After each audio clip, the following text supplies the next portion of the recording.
All right, ladies and gentlemen, I hope you had a wonderful day. I got another watch list for you, but we got to talk about the Bulls leaving. So not only are we coming off of the non-farms on Friday, and that had its own effect, but it seemed like we woke up today and everybody switched their attitude. Literally, the bonds came down. Michael Wilson, I want you to remember this name. This guy has been calling for a rally for a very long time, and he is actually one of the most accurate analysts this year, given how crazy it has been. But all of a sudden, he flip-flopped and said, well, from here, there's only like 2% more of gains left on the table, and then we dropped 2% today, so now it's 4, but it seems like the attitude is shifting. Honestly, I got to show you this pretty picture here now.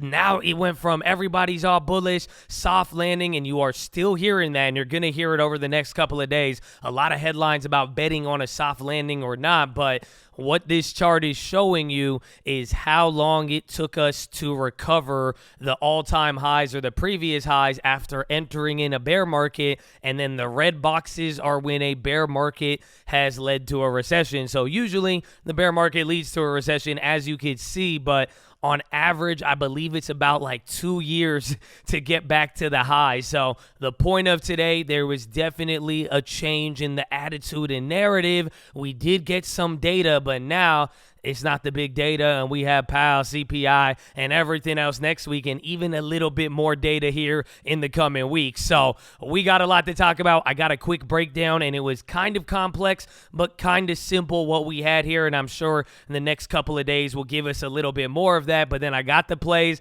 I got trapped on a play, I wasn't supposed to, and then I got plays that I'm looking at for tomorrow. So drop your thumbs up on the video. Make sure you're subscribed. You guys know what to do. Hopefully we see you there. YouTube.com/the stock market. It's free 99 if they let you listen.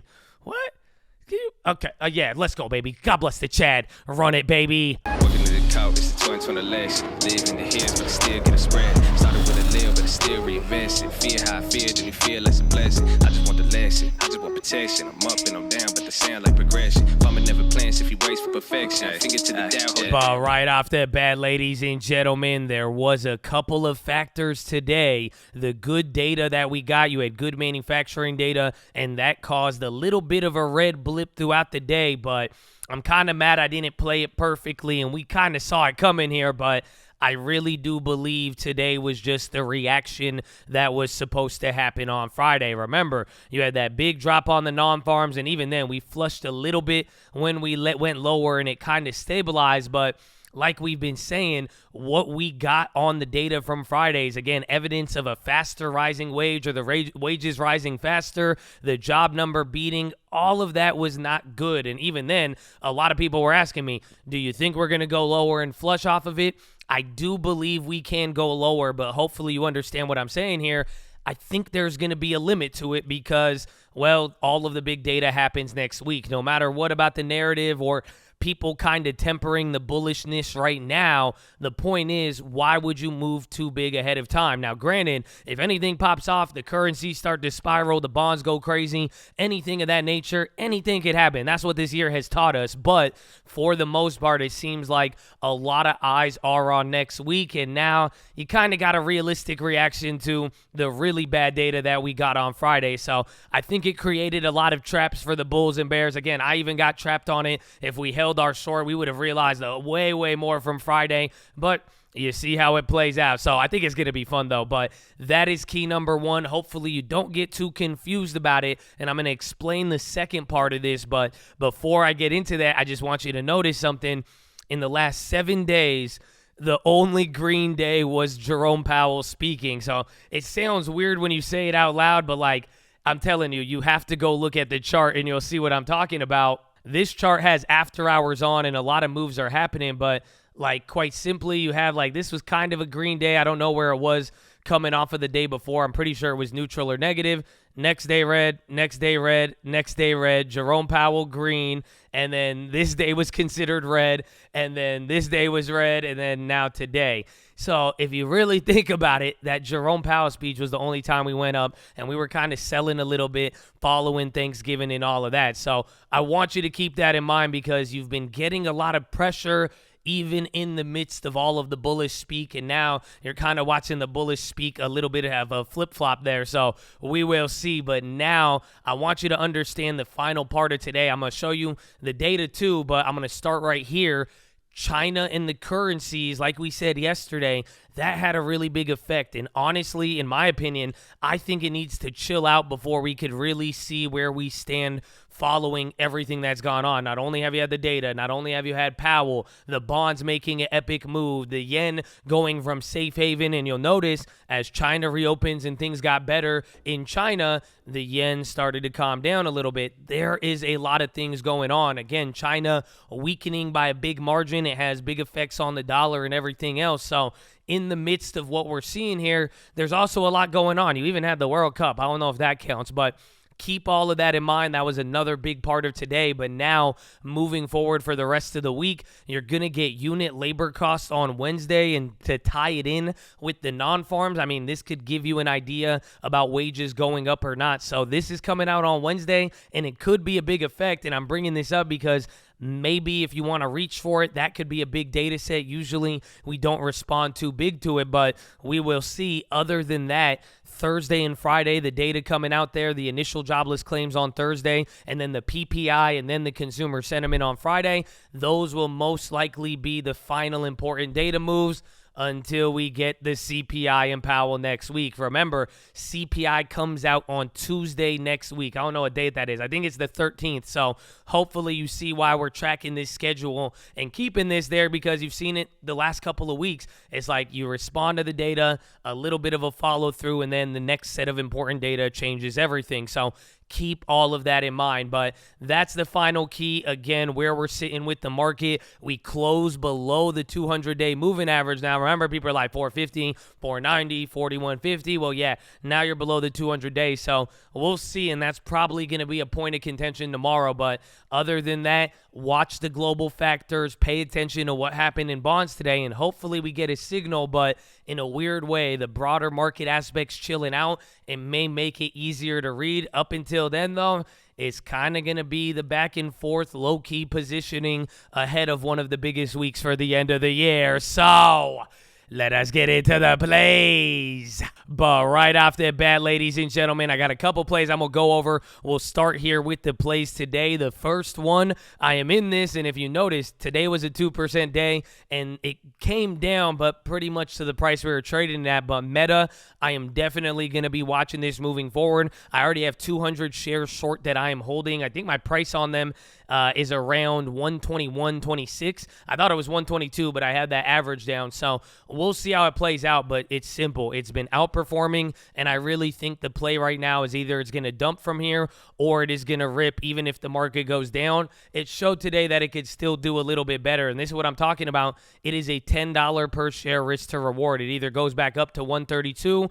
kind of chills out a little bit here, or we kind of watch it calm down around 112 where it started to go crazy. And notice a couple of other tech stocks have already dropped from Powell, but why I'm bringing this up, this was Powell day. He is still up, and, well, I've already showed you what the market looked like. So that is play number one, still holding in that one. Play number two now, I added this one here today. I've been flipping it back and forth, but I went again on the long side with Amazon. Remember, this is not for the long term. This is for a trade and flip, but the consumer stocks have been getting beaten, and I'm looking to play Amazon in the lows. So I went in with a play on them today. I grabbed 100 shares at $91.42. We bought it around like $92 or $93 on the last flip that I got out of on Powell Day a couple days ago. But one thing I want you to keep in mind, I should have put it on here. I'm even going to throw Costco up. They have earnings this week, and just go look at Nordstrom's and Macy's and Target and Walmart.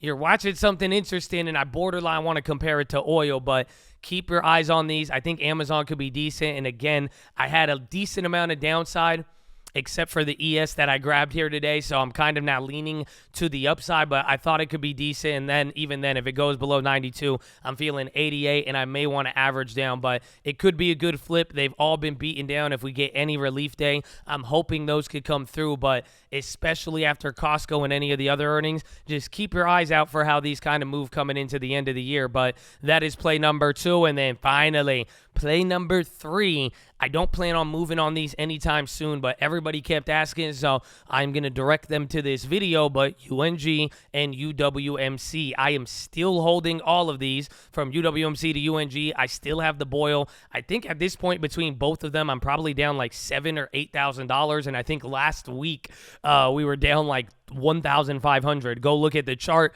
It has moved pretty insane, but I think it could be a good average on UNG, but I'm not going for it just yet. I plan on waiting at least a week or two. I mean, the price movement's cool and all, but I am playing the x-axis, and it's interesting, and there is a weird dynamic right now between Europe and United States natural gas, but also all of these laws that they have been putting through, the price cap, the sanctions, the insurance stuff.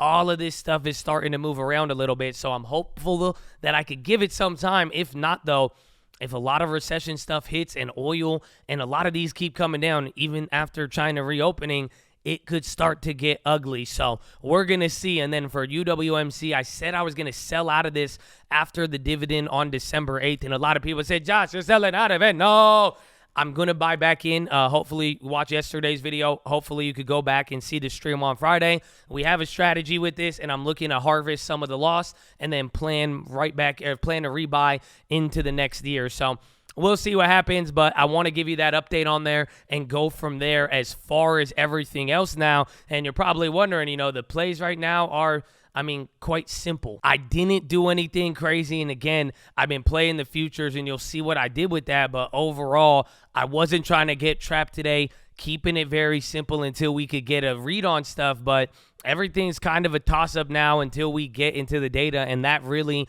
is going to be the big move. So you'll see what I did today. I grabbed 50 shares of Activision. We talked about it yesterday. I said, hey, I'll start in small. It was up about I think 0.8 when I got it, and then pre-market it was up like 2%. So I said, let's go with it again. This is related to the news there with Microsoft saying that they're going to fight for the acquisition. So thought it would be decent. Then throughout the day, I'm like, all right, it was like middle of the day. Oh, wait, you can't see the full chart. Hold on. I'm going to have to go here to show you. But essentially, in the middle of the day right here after this little sell and move, I was like, it's kind of looking like Friday.